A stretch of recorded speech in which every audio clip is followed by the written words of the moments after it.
official Amanda Waller proposes that if there was another being like Superman, what if that being was not so friendly, and chooses to do serious harm?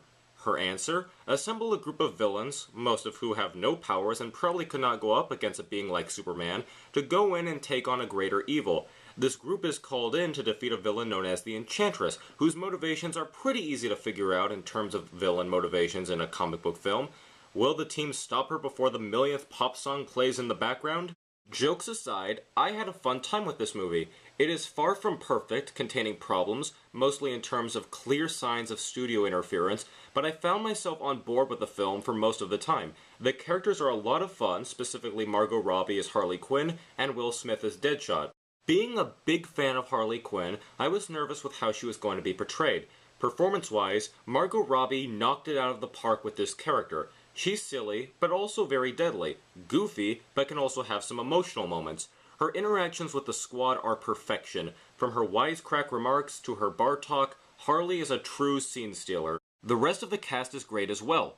Will Smith brings his usual dose of charisma, Jai Courtney gets to let loose his wild side as Captain Boomerang, and Jay Hernandez puts forth an excellent performance as the redemption-seeking El Diablo. But my favorite of the bunch, aside from Harley, has to be Viola Davis as Amanda Waller.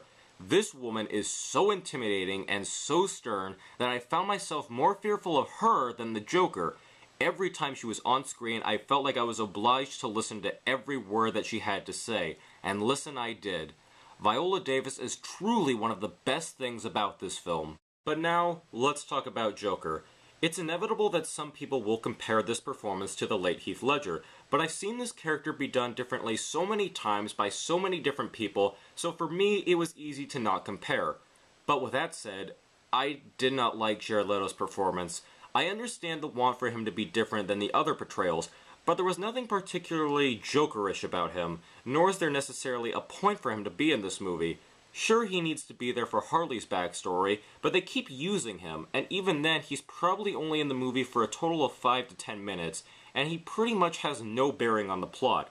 It's such a shame that one of the most prolific villains in all of comics basically leaves little to no impression. Like the Joker, the villain of this film is also pretty weak.